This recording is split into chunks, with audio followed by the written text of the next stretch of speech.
One of the things that happened in the last century is we tried to compartmentalise things. Homework is interesting.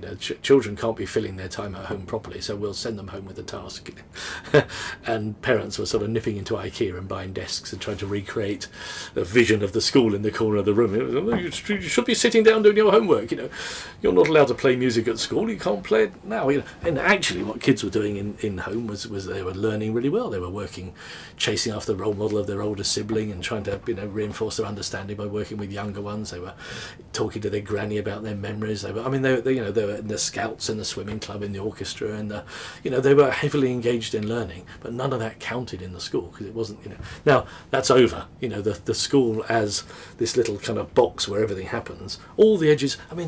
The whole way to understand this is what technology's done. It's made all the edges of everything softer. Your supermarket is not just the supermarket anymore. Your school is not just the school anymore. Why do you need geographical proximity? If you want to learn about weather, why not talk to somebody? There's a hurricane going past. I remember seeing some kids chatting to the scientists who were down in the crater of one of the volcanoes in Hawaii, right at the beginning of all this, And the kid's question was, how fast does lava go? Got the answer back. And the second question was, how fast can you run? And you could see just what they were thinking, So, this is a world where all the edges are softer, where there's a scientist and a volcano on the other side of the world is in your classroom.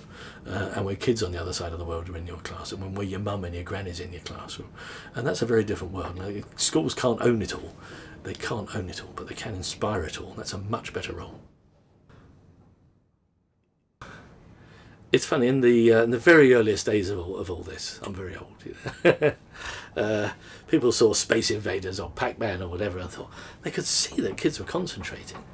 And there's always two views of this. There's a kind of glass half empty, glass half full view of all this. Some people saw kids concentrating on games and thought they were addicted. As if, imagine if you saw a kid who was, with their head in a book for 2 hours and you were worried that they were addicted by text, Others saw that they were concentrating and tried to look at what they were doing. Of course, they were in this wonderful cycle of observe, question, hypothesize, test, which is right at the heart of how we teach science and so much else in learning. And it turned out they were in a very clever little dialogue with the software programmers. They were trying to guess what the programmers had done, trying to imagine the tricks. The programmers were trying to imagine what the children would imagine. So it was a lovely little, iterative dialogue going on there from version to version of the software. And it was absolutely fabulous. And then I think there was a stage when people thought maybe we should write a spelling Space Invaders, where you type the letters and the words would be. And that wasn't quite it. What we wanted to do was to get children playing the game, talk to them about the game, and get them to reflect on the learning that they're doing, and in that way get re-engaged with that whole learning about learning task that is so important in all this. And I think we're starting to see that. But at the same time, we're seeing the games guys, and I'm at yet another Games Award dinner on Sunday.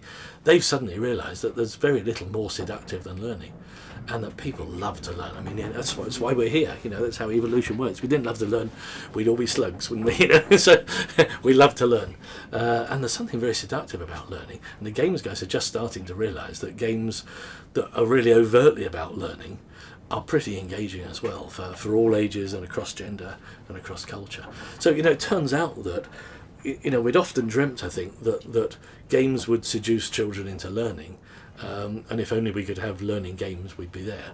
But actually, it turns out that the games industry wants to know more about learning, and learning wants to know more about delight and engagement. And actually, there's a really powerful dialogue going on between us.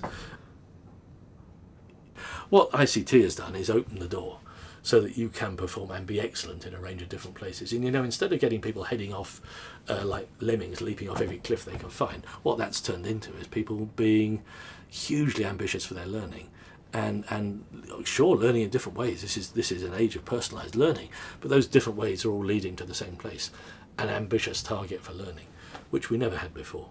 Never.